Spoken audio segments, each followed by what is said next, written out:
शादी के बाद विदाई का समय था।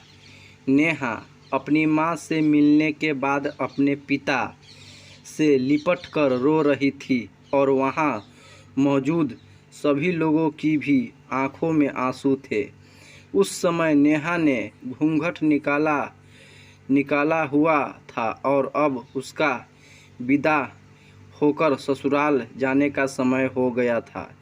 तो जैसे ही नेहा रोती हुई कार में बैठने लगी, तभी उसकी छोटी बहन रोती हुई उससे दोबारा लिपटकर रोने लगी।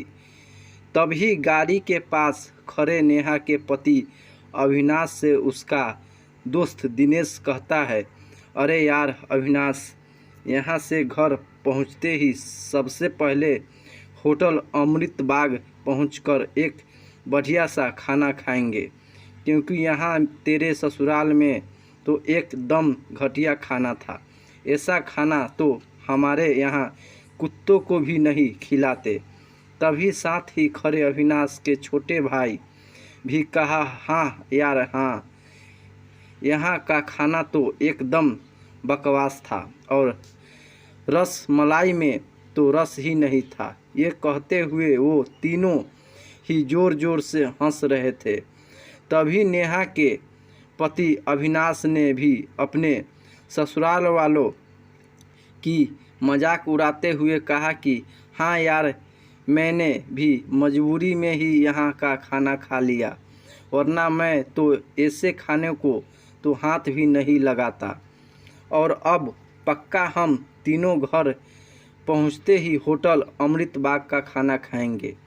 अपने पति के मुंह से ऐसी बातें सुनकर नेहा कार में बैठती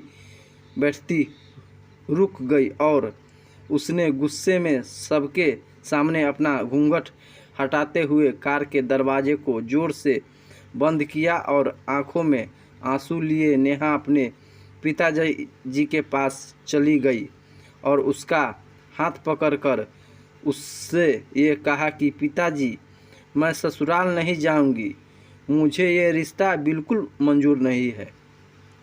बात नेहा ने इतनी ज़ोर से कहा कि सब लोग उसकी बात सुनकर हक्के बक्के रह गए।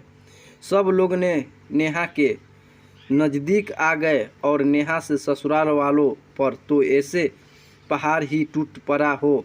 वजह क्या थी यह किसी को भी समझ नहीं आ रहा था। तभी नेहा के ससुर राधेश्याम जी ने आगे बढ़कर नेहा से पूछा कि नेहा बेटी, बात क्या है? तुम अचानक ही शादी होने के बाद अपनी विदाई होने से समय यूँ शादी को नामंजूर कर रही हो। तभी नेहा कुछ देर चुप रहने के बाद अपने आँखों में आंसू लिए अपने ससुर से बोली कि बाबूजी, आपको पता है, मेरे माता पिता ने अपने सभी सपनों को मारकर हम सभी बहनों को इतना पढ़ाया लिखाया और काबिल बनाया, और आप जानते हैं कि एक बात के लिए उसकी बेटी क्या मायने रखती है, जैसे आप और आपका बेटा कभी नहीं जान सकेंगे, क्योंकि बाबूजी, आपके घर में तो कोई बेटी है ही नहीं। दुल्हन ने शादी के बाद किया मना, एक दर्द भरी कहानी। और आप जानते हैं, मेरी शादी के आने वाले बारातियों के लिए खाने पीने की एक भी कमी न रखे जाए, इसलिए मेरे पिताजी पिछले 3 महीने से रात को 2 से 3 बजे तक जाकर मेरी माँ के साथ ये रोज़ाना बनाते थे कि रसोइया कौन होगा और खाने में बारातियों के लिए किस किस तरह का खाना बनवाना है और बारातियों को कहाँ बिठाना है, ताकि कहीं किसी को बुरा न लगे और बुरा न लग जाए। और शायद आप नहीं जानते हैं कि मेरी माँ ने पिछले 1 साल से एक भी नई साड़ी नहीं खरीदी, क्योंकि मेरी शादी में पैसों की कोई कमी न हो जाए। और आज भी मेरी शादी में भी मेरी माँ मेरी बड़ी बहन की साड़ी पहनकर खड़ी है, और ये तो कुछ भी नहीं, मेरे पिताजी भी 150 रुपये की इस शर्ट के नीचे कई छेद वाली बनियान पहनकर खड़े हैं, और ये सब सिर्फ इसलिए ताकि मेरी शादी में कोई कमी न रह जाए। और लेकिन इतनी मेहनत करने के बावजूद भी आज इस शादी में आपके बेटे को रोटियां ठंडी लगी, उसके दोस्त को पनीर बकवास लगा, और मेरे देवर जी को रसमलाई में तो रस ही नहीं मिला, और मेरे पति अविनाश जी तो कह रहे थे कि वो तो ऐसे खाने को हाथ भी नहीं लगाते, बस उन्होंने तो मजबूरी में ही ये खाना खा लिया। अगर सब कुछ उन्होंने मजबूरी में ही खाया है तो इसकी क्या गारंटी है कि मुझसे शादी भी यह अपनी खुशी से ही कर रहे हैं। कल को अविनाश जी ये भी कह सकते हैं कि मुझसे भी उन्होंने मजबूरी में ही शादी की है। और नेहा रोते हुए अपने ससुर से ये भी कहा रही थी कि जिस माता पिता ने मेरी शादी में 3 दिन देखा न रात बस शादी की तैयारियां में लगे रहे, उस माता पिता का आज आपके बेटे और उसके दोस्त यूं ज़ोर ज़ोर से हंस रहे और उसकी इतनी बेइज्जती कर रहे हैं। क्यों? क्या आपके घर में माता पिता की इतनी ही इज्जत होती है? दुल्हन ने शादी के बाद किया माना। एक दर्द भरी कहानी। तभी नेहा के ससुर ने कहा कि बेटी, इतनी छोटी सी बात पर तुम इतना नाराज़ हो गई। तो नेहा ने अपने ससुर की बात को काटते हुए कहा कि बाबूजी, यह छोटी सी बात नहीं है।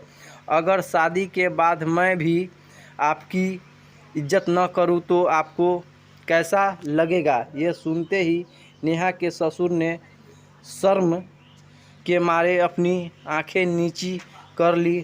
तभी नेहा ने कहा, लेकिन बाबूजी, आप चिंता न कीजिए, हमारे अंदर हमारे अच्छे माता पिता के संस्कार है। किसी को बेइज्जती करना ये सब हमारे माता पिता ने हमें कभी सिखाया ही नहीं है। ये सुनते ही नेहा के पिताजी दयाशंकर जी ने आंखों में आंसू लिए अपनी बेटी को गले से लगा लिया और उससे कहा कि बेटी, मुझे गर्व है कि तू मेरी बेटी है, और तू शांत हो जा मेरी बेटी। मेरी कसम, तू इन्हें माफ़ कर दे और खुशी खुशी अपने ससुराल चली जा। तभी नेहा का पति अविनाश भी नेहा के पिताजी और नेहा से हाथ जोड़कर माफ़ी मांगते हैं और ये कहता है कि बाबूजी, मुझे माफ़ कर दो, सारी गलती मेरी ही है, लेकिन आज आपकी बेटी ने मुझे एक पिता की इज्जत करना सिखा दिया, और आज के बाद मैं हर किसी के माता पिता हमेशा इज्जत करूंगी। उसी वक्त नेहा के ससुर राधेश्याम जी भी आगे आकर अपनी बहू नेहा के सर पर हाथ रखते कहते हैं कि मैं तो बहू लेने आया था, लेकिन ईश्वर बहुत कृपालु है। उसने मुझे बहू के रूप में एक छोटी दे दी और एक बेटी दे दी, वो भी इतने अच्छे संस्कार वाली, जो कि माता पिता का भी इतना सम्मान करती है। और अब बेटी, मेरे कहने से इन नालायकों को भी माफ़ कर दे। मैं हाथ जोड़कर माफ़ी मांगता हूँ तेरे सामने। तभी नेहा अपने ससुर जी के दोनों हाथों को पकड़ लेती है और कहती है कि नहीं बाबूजी, आप मेरे पिता के समान हैं, कृपया आप मेरे सामने हाथ मत जोड़िए। तभी नेहा की पिताजी दयाशंकर जी भी कहते हैं कि समधी जी, आप मेरे बेटी के सामने हाथ जोड़कर कृपया हमें शर्मिंदगी मत कीजिए। मेरी तो आपके बस इतनी ही प्रार्थना है कि मेरी हमेशा आप मेरी बेटी को अपनी ही बेटी समझना और इससे कभी कोई गलती हो जाए तो उसे माफ़ कर देना। तो राधे श्याम जी ने अपने समधी दयाशंकर जी का हौसला बढ़ाते हुए कहा कि आप बिल्कुल चिंता मत कीजिए, बल्कि अब तो नेहा बेटी हमारे पूरे घर को संभाल लेगी और यह ही हमारे घर की लक्ष्मी है। ये सुनकर नेहा के पिता जी बहुत खुश हो जाते हैं और अपनी बेटी को खुशी खुशी विदा कर देते हैं और नेहा अब राजी खुशी अपने ससुराल रवाना हो गई और अपने पीछे छोड़ दिए थी आंसुओं से भीगी हुई अपनी माँ और पिताजी को आंखें और अपने पिता का वह आंगन जिस आंगन में कल तक वह खूब हंसती खेलती थी और गुनगुनाती थी। ये कहानी आप लोग के कैसा लगा कमेंट बॉक्स में कमेंट करके जवाब दीजिए। हमारे कहानी हिंदी वॉइस चैनल को सब्सक्राइब कीजिए और बेल आइकन घंटी दबा के शेयर कीजिए, लाइक कीजिए, ताकि कोई भी अप टू डेट आपको सामने में आते रहेगा। जी जय हिंद।